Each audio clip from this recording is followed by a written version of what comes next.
Guys, welcome back to my channel. আজকে আমি তোমাদের সঙ্গে শেয়ার করব ঝিঙে আলু পোস্ত রেসিপি। এটা খুব কম সময় বেনে যায় আর খেতেও কিন্তু দারুণ লাগে। তো চলো শুরু করা যাক।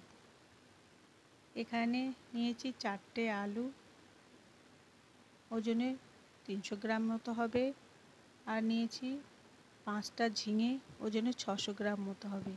এগুলো ভালো করে ধুয়ে ছাড়িয়ে নেব।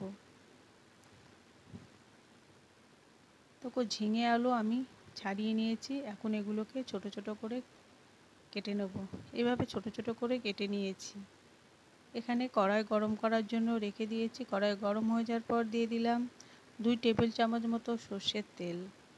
আজকে আমি ঝিঙে আলুর পোস্ত সর্ষের তেলেই বানাবো। আর দিয়ে দিলাম হাফ চামচ মতো কালো জিরে আর সামান্য রাঁধুনি। সে সঙ্গে দিয়ে দিলাম 2টো শুকনো লঙ্কা।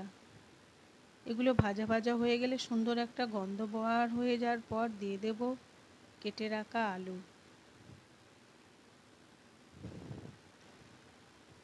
আলুগুলো দেওয়ার পর গ্যাসের ফ্লেম হাইতে রেখে 2 মিনিট মতো এইভাবে নাড়াচাড়া করে ভেজে নেব। 2 মিনিট মতো নাড়াচাড়া করে ভেজে নেওয়ার পর দিয়ে দেবো কেটে রাখা ঝিঙে। ঝিঙে দেওয়ার পর গ্যাসের ফ্লেম হাইতে রেখে আলু ঝিঙে আরও 2 মিনিট মতো নাড়াচাড়া করে ভেজে নেব। ঝিঙে দেওয়ার পর গ্যাসের ফ্লেম অবশ্যই হাইতে রাখতে হবে। গ্যাসের ফ্লেম লোতে রাখলে ঝিঙে থেকে জল ছাড়তে শুরু করবে, আর ঝিঙে থেকে ছাড়া জলে আলুগুলো খুব তাড়াতাড়ি সিদ্ধ হয়ে যাবে আর আলু পোস্তর টেস্টটাও কিন্তু ফ্যাকাশে হয়ে যাবে। মশলার জন্য নিয়েছি 1 টেবিল চামচ পোস্ত, একটা কাঁচা লঙ্কা, 5টা আলমন্ড আর 5টা কাজু। পোস্তর সঙ্গে আলমন্ড আর কাজু দিলে পোস্তটা কিন্তু খুব সুন্দরভাবে মিক্সিতে পেস্ট হয়ে যায়। তোমরা চাইলে চিনাবাদামও দিতে পারো। এখন দিয়ে দিলাম পরিমাণ মতো লবণ আর ছোট চামচের হাফ চামচ লবণ, হলুদ পাউডার দেওয়ার পর এইভাবে 30 সেকেন্ড নাড়াচাড়া করে নেওয়ার পর দিয়ে দেব পোস্ত, কাজু, আলমন্ড বাটা। মিক্সি জার ধুয়ে সামান্য জলও অ্যাড করে দেব। এবার গ্যাসের ফ্লেম মিডিয়াম করে দিয়ে এইভাবে নাড়াচাড়া করে 3 মিনিট মতো রান্না করে নেব।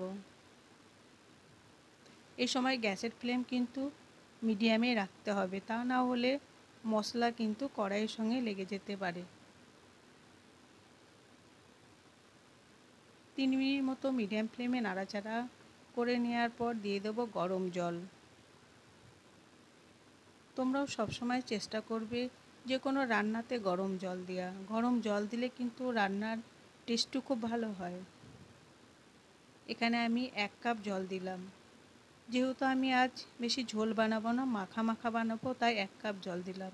তবে তোমরা যদি একটু ঝোল ঝোল বানাতে চাও তাহলে কিন্তু আরও কিছুটা জল অ্যাড করতে পারো। ঝোল ফুটে ওঠার পর তোমরা লবণ এই সময় চেক করে নেবে। যদি লবণ কম থাকে তাহলে কিন্তু লবণ অ্যাড করে দেবে। তোমরা চাইলে 2-4টে কাঁচা লঙ্কাও অ্যাড করে দিতে পারো। এখন গ্যাসের ফ্লেম লোতে রেখে 6 মিনিট মতো এটা ঢাকা দিয়ে রান্না করে নেব। 6 মিনিট ঢাকা দিয়ে রান্না করে নিয়েছি। তোমরা দেখতেই পাচ্ছ আলু খুব সুন্দরভাবে সিদ্ধ হয়ে গেছে, ঝিঙেটাও গলা গলা হয়েছে আর তরকারিটা দেখতেও কিন্তু মাখা মাখা লাগছে।